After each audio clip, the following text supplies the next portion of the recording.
ان المصدقین والمصدقات واقرضوا اللہ قرضا حسنا، قرض حسن کا لفظ استعمال کیا۔ بہت سے لوگ کیا کرتے ہیں کہ لائن لگا کر بانٹتے ہیں، اس عام طور پر اس میں قبولیت کا کم امکان ہے۔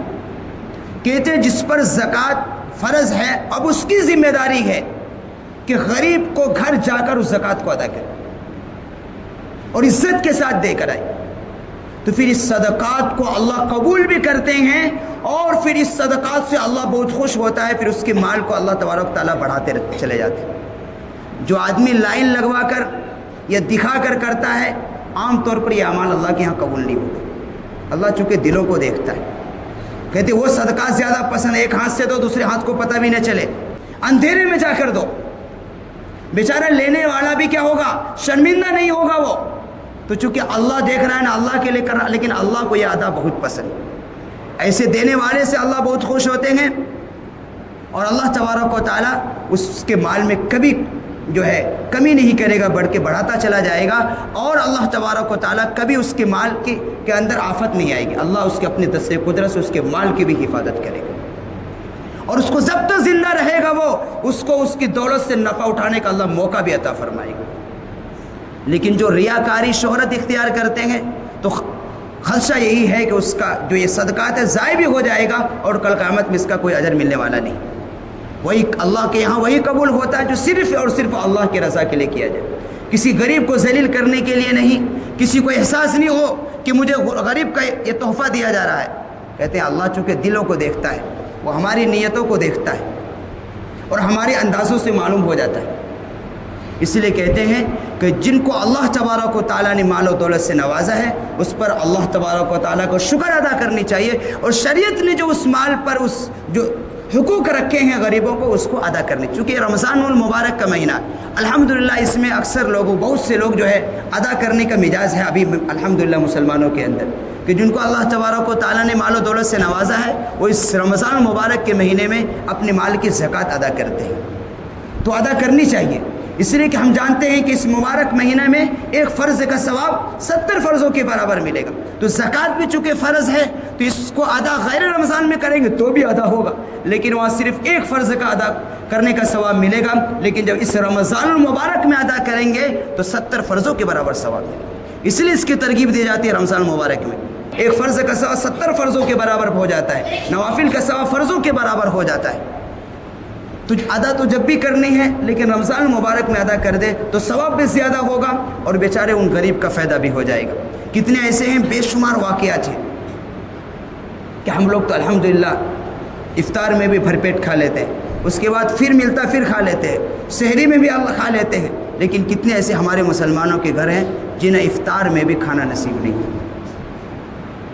افطار میں کچھ مل گیا تو اس کے بعد کھانے کے لیے نہیں ہے، سحر میں کھانے کے لیے ان کے پاس نہیں ہے، کتنے ہمارے مسلمانوں میں سے، تو یہ کس کی ذمہ داری ہے؟ یہ انہی مالداروں کی ذمہ داری ہے جن کو اللہ تبارک و تعالیٰ نے مال و دولت سے نوازا ہے، تو ایسے گھروں کا اس رمضان مبارک مہینے میں ٹارگیٹ کرے، دیکھیں ہمارے کون مسلمان بھائی ہیں، ہم اپنے رشتہ داروں میں دیکھیں، بہت سے لوگ ویسے ہوتے ہیں جو اپنی ضرورت کو نہیں پھیلاتے دوسروں کے سامنے، لیکن وہ سسک کر ان کی بچیاں سسک کر جان دے دیتی ہیں، بسا اوقات روتے ہیں، وہ اپنے آنسو کسی کو دکھاتے نہیں، اس لیے کہ عزت نفس کسی کو بھی ہوتا ہے کوئی چیز، تو اس کی ذمہ داری ہے دیکھیں ہمارے رشتہ داروں میں کون ایسے ہیں جو مالی اعتبار سے بیچارے کمزور ہیں، تو ان کی مدد کرے چپکے سے، اللہ بہت خوش ہوتا ہے۔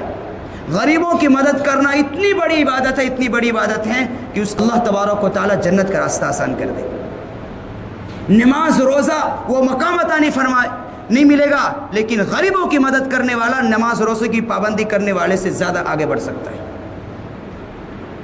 بہت محبوب ہے یہ عبادت اللہ کو۔ اس لیے رمضان المبارک کا مہینہ چل رہا ہے، اس میں جہاں ہم اپنے لیے اپنے بچوں کے لیے فکر کرتے ہیں وہیں ان غریبوں کا بھی فکر کرنا ضروری ہے جن کو اللہ تبارک و تعالیٰ نے مالی اعتبار سے کمزور بنایا۔ اللہ کی شریعت کا نظام ہے، ہم نے شروع میں کہہ دیا اللہ چاہتے تو سب کو مالدار بنا سکتے تھے، اللہ کے خزانے میں ذرا بھی کمی نہیں آئی، لیکن دنیا کے اندر پرکھنے کے لیے اللہ نے یہ متوسط طبقہ بنا دیے گئے، دیکھتے ہیں کہ کون ہمارے حقوق کو ادا کرتا ہے اور کون ہماری دی ہوئی نعمتوں کی شکر گزاری کرتا ہے۔ یہ دنیا دارالامتحان ہے، یہاں پرکھا جائے گا، ہر ایک کو جانچا جائے گا، ہر ایک کا امتحان ہوگا۔ یہاں ہر مالداروں کا امتحان ہوگا، ہر غریب کا امتحان ہوگا، ہر امیر کا امتحان ہوگا، ہر شخص کا امتحان ہوگا۔ یہ آخرت، یہ دارالجزا ہے، وہاں تو یا دنیا کے اندر جو کریں گے اس کا بدلہ آخرت میں ملے گا۔ تو اس مبارک مہینے کا جو ایام گزرتا چلا جا رہا ہے، ہمارے زندگی کے قیمتی سرمایہ چلا جا رہا ہے۔ اگلا رمضان کون جانتا ہے کس کو نصیب ہوگا یا نہیں ہوگا؟ معلوم ہے؟ کوئی گارنٹی ہے کیا؟ نہیں ہے۔ اس لیے جو وقت مل گیا ہے ہمیں اس کی قدردانی کرنی۔ پچھلے جمعے میں بات آئی تھی کہ بہت سے لوگ اس مبارک مہینے کی ناقدری کر رہے ہیں، ان کو اللہ کے عذاب سے ڈرنا چاہیے کہ اللہ تبارک و تعالیٰ بڑا حکیم ہے۔ جب اس کی لاٹھی چلتی ہے تو دنیا کی کوئی طاقت اس کی لاٹھی کو نہیں روک سکتی۔ اللہ چونکہ حکیم ہے، وہ بڑا غفور رحیم ہے، وہ مہلت دیتا ہے، وقت دیتا ہے، لیکن جب پکڑتا ہے تو انسان کی نانی یاد آ جاتی ہے۔ ہر گناہوں کی سزا مل کر رہتی ہے، لیکن انسان اتنا نادان ہے کہ سمجھتا نہیں۔ وہ یہ سمجھتے ہیں کہ ہم نہ اس مبارک مہینے کی ناقدری کر رہے ہیں، کیا بھی نہیں ہو رہا ہے، غلط فہمی میں نہیں رہنا چاہیے۔ اللہ کا کوڑا جب چلتا ہے، اللہ کی جب لاٹھیاں چلتی ہیں تو پھر دنیا کی کوئی طاقت اسے بچا نہیں سکتی۔ چونکہ وہ حکیم ہے، وہ مختلف سزائیں دیتا ہے اپنے بندوں کی، وہ علاج طبیب بھی ہے۔ وہ جہاں اللہ غفور ہے، جہاں اللہ رحیم ہے، رحمان و طبیب بھی ہے، وہ بندوں کی علاج کرنا جانتا ہے۔ اس لیے اس مبارک مہینے میں جہاں نیکیوں کا وزن بڑھ جاتا ہے، اعمال کا ثواب کا وزن بڑھ جاتا ہے، وہیں اس مبارک مہینے میں گناہ کرنے کی سزا زیادہ ہے۔ گناہ کس غیر رمضان میں کر بھی تو بھی غلط ہے، لیکن اس مبارک مہینے میں جہاں اللہ کی رحمت بارش کی طرح برس رہی ہو اور مسلمان اس مبارک مہینے کی ناقدری کر رہی ہو، تو پھر یہ سمجھیے کہ اس مبارک مہینے میں جہاں اعمال کا ثواب 70 گنا بڑھا دیا جاتا ہے، وہ اس مبارک مہینے میں ایک گناہ کی سزا اور اس گناہ کا عذاب بھی 70 گنا زیادہ ہوتا ہے۔ یہ اللہ کی عادت ہے، جہاں وہ اللہ ثواب بڑھا کر دیتا ہے تو وہیں اس کی نافرمانی پر سزا بھی زیادہ دیتا ہے۔ اس لیے خام خیالی میں نہیں رہنا چاہیے، ہم تو مزے سے ہیں، نہیں، اللہ حکیم ہے۔ اور عام طور پر اگر دنیا کے اندر بچ کر چلے گئے تو وہ لوگ خیال میں نہ رہے، ایسے لوگوں کو قبر کے اندر سب سے زیادہ سخت عذاب ہوتا ہے۔ ہم تو دنیا کے اندر بھی نہیں بچتے، ان کی دنیا کی زندگی اللہ جہنم بنا دیتا ہے، لیکن وہ اپنی نادانی کی وجہ سے سمجھتا نہیں۔ لیکن اگر پھر بھی کسی طرح بچ بھی گیا اپنی ہوشیاری کی وجہ سے، پہلے تو بچتے نہیں، بچ بھی گیا تو شریعت کی تعلیمات کی روح سے یہ معلوم ہوتا ہے کہ ایسے آدمی کو جو دنیا کے اندر نافرمانی کرنے کے باوجود عیش و عشرت میں تھا، ایسے آدمی کو قبر میں جانے کے بعد اور لوگوں کو بنسبت اس کو سخت عذاب ہوتا ہے۔ اللہم احفظنا۔ اس لیے اس مبارک مہینہ سال میں ایک مرتبہ آتا ہے، ہمیں اس کی قدردانی کرنی ہے۔ 11 مہینے اللہ نے اجازت دے دیے تھے، دن میں بھی کھاؤ، رات میں بھی کھاؤ، جب چاہو جب بھوک لگے کھاؤ، اجازت تھا۔ لیکن ایک مہینہ وہ بھی چند گھنٹے کی بھوک اور پیاس کو برداشت کرنے کا حکم دیا اور اس پر بڑا اجر کا وعدہ فرمایا۔ تراویح کی نماز پورے سال نہیں ہوتی، صرف رمضان کے مبارک میں ہوتی۔ کیا ہم ایک مہینے اللہ کی عبادت نہیں کر سکتے؟ یہ مہینہ دنیا کمانے کا نہیں ہے، یہ مہینہ آخرت کمانے کا ہے، یہ مہینہ اپنی جنت کمانے کا ہے، یہ مہینہ آخرت کمانے کا ہے، یہ مہینہ قبر کی سوال کی جوابی کا سب سے بہترین مہینہ ہے، یہ مہینہ میدان حشر کی سوال کی جواب کی تیاری کی سب سے بہتر مہینہ ہے۔ اس لیے کہ اس سے بہتر کوئی مہینہ نہیں ہے، اس سے بہتر کوئی دن نہیں آنے والا ہے، اس سے بہتر کوئی رات نہیں آنے والی ہے، اور اس سے بہتر کوئی، جتنی اللہ کی رحمتیں سب کے سب اسی مبارک مہینے میں برستی ہیں۔ اور اس مبارک مہینے میں جتنا اللہ کو راضی کرنا آسان ہے اتنا اور نہیں ہے کسی مہینے۔ اللہ اس مہینے میں خود اپنے بندوں کی طرف متوجہ ہے، اللہ اپنے بندوں کا انتظار کر رہا ہے، اور بندے اگر غفلت میں پڑے ہوں تو کتنی بڑی محرومی کی بات ہے۔ تو اس لیے اس مبارک مہینے کی قدردانی بھی کرنی ہے، اس کے روزوں کو بھی رکھنا ہے، اور اس کی تراویح کی نمازوں کو بھی پڑھنا ہے۔ اور ہم نے جو شروع میں بات کہی، بلکہ 3-4 روز سے اس موضوع پر گفتگو ہو رہی تھی کہ اللہ تبارک و تعالیٰ نے جن کو مال و دولت عطا فرمایا ہے، اور اس میں جن کا غریبوں کا حق ہے اس کو ادا کرے، یعنی جس پر زکوٰۃ فرض ہے وہ پوری زکوٰۃ ادا کرے۔ کہتے ہیں شریعت کے نظام اتنا خوبصورت، اگر مالدار ہمارے مسلمانوں میں جتنے مالدار ہیں اتنے ہی جن پر زکوٰۃ فرض ہے اتنے ہی اگر امانت داری کے ساتھ اپنے مالوں پر جتنی زکوٰۃ ادا ہو بیٹھتی ہے وہ پوری ادا کریں اور وہ زکوٰۃ کے جو مستحقین ہیں اس تک پہنچ جائے تو ہمارے مسلمانوں میں کوئی غریب نہیں رہے گا۔ اتنا خوبصورت نظام ہے شریعت کا ہمارے، اور یہ نظام اسلام کے علاوہ کسی مذہب کے اندر نہیں۔ افسوس کی بات یہ ہے کہ پہلے تو مالدار پوری زکوٰۃ ادا نہیں کرتے اور زکوٰۃ جب نکالتے ہیں تو تحقیق کر کے نہیں دیتے۔ ایسا نہیں ہے کہ جو ہمارے دروازے پر آ گیا وہ زکوٰۃ کیوں نہیں۔ اب تو بہت سے ایسے ہیں جو بھیس بنا لیتے ہیں فقیر کا اور ان کے پاس کروڑوں کی جائیداد رہتی، عادت ان کی ہو بن گئی۔ اس لیے تحقیق کیا جائے کہ آپ جن کو زکوٰۃ ادا کر رہے ہیں کیا وہ زکوٰۃ کا مستحق ہے کہ نہیں ہے تب ادا کریں۔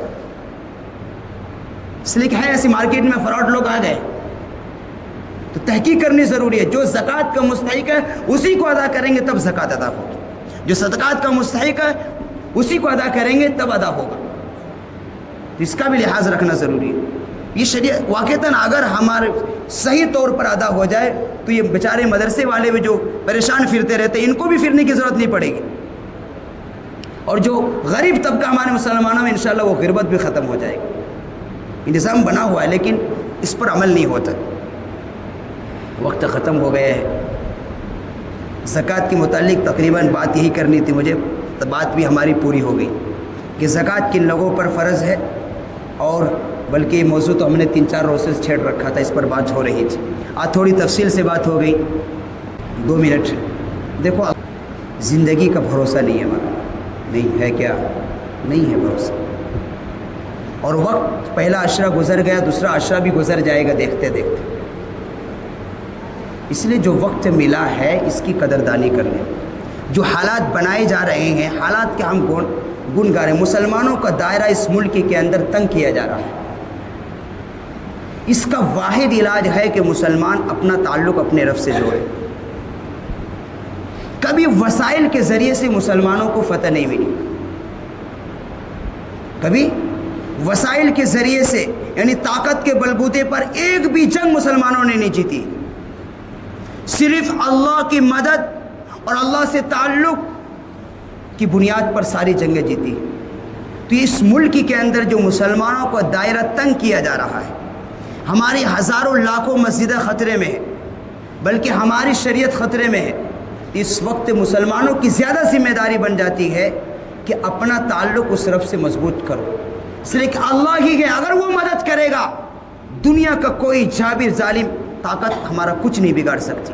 اگر اللہ مدد کرنا چھوڑ دے گا تو پھر ایک معمولی آدمی جیسا ڈنڈا مارے گا ویسا ہانکتے چلے جاؤ، جو ہو رہا ہے ہمارے یہاں۔ یہ مسلمانوں کا جو دردشا پڑ رہی ہے، وجہ اس کی یہی ہے کہ ہم شریعت کو فالو نہیں کر رہے، مکمل شریعت کی پابندی نہیں کر رہے، کچھ عمل کر رہے ہیں اکثروں کو چھوڑ دے رہے۔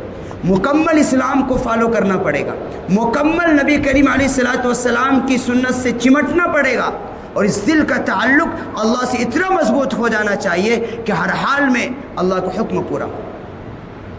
تو پھر دیکھو اللہ کی مدد، اللہ وعدہ ہے اللہ کی مدد آئے گی، اور جب اللہ کی مدد آئے گی تو دنیا کا کوئی طاقت ہمارا کچھ نہیں بگاڑ سکتی۔ تو ہم یہ ساری پریشانیوں کا حل ایک ہی ہے کہ مسلمان حالات کو سمجھے اور اپنا تعلق اپنے رب سے مضبوط کر لے۔ اللہ ہمارا ہو جائے گا، ساری دنیا ہماری ہو جائے گی، اور اگر اللہ ہمارا نہیں ہوا دنیا مل کر بھی کچھ نہیں ملے گا، برباد ہو گئی وہ۔ پہلے تو دنیا بھی ملتی نہیں ملے گی نہیں، لیکن مل بھی گئی بالفرض مان جاؤ تو بھی وہ برباد ہو گیا اگر اللہ نہیں ملا۔ لیکن اگر اللہ مل گیا، اللہ کی رضا مل گئی، دنیا کی کچھ بھی دولت نہیں ملی پھر بھی وہ کامیاب ہو گئے۔ اس لیے یہ مہینہ اللہ کو راضی کرنے کا مہینہ ہے۔ اس مہینے میں اللہ کو راضی کرنا جتنا آسان ہے وہ غیر رمضان میں نہیں ہے۔ اس مہینے میں اللہ کو منانا جتنا آسان ہے وہ غیر رمضان میں اپنے روٹے ہوئے رب کو منانے کا رمضان سے بہتر کوئی موقع نہیں ہے، رمضان سے بہتر کوئی وقت نہیں ہے، رمضان سے بہتر کوئی رات آنے والی نہیں ہے، رمضان سے بہتر کوئی دن بھی آنے والا نہیں ہے۔ اس لیے ہم نے گناہ کر کر کے جو اپنے رب کو ناراض کر دیا ہے، اس رب کو منانے کا بہترین موقع ہے۔ اس مبارک مہینے کے جو ایام جو راتیں بچ گئی ہیں اس کی قدردانی کریں، اور اللہ تبارک و تعالی سے دعا ہے کہ اب تک جن اعمال کی ہمیں توفیق ملی ہے اللہ رب العزت اپنے فضل و کرم سے ان اعمال کو قبول فرمائے اور اپنی رضا کا ذریعہ بنائے۔ وآخر دعوانا الحمد للہ رب العالمین۔ جو حضرات سنت نہیں پڑھے وہ سنت پڑھیں۔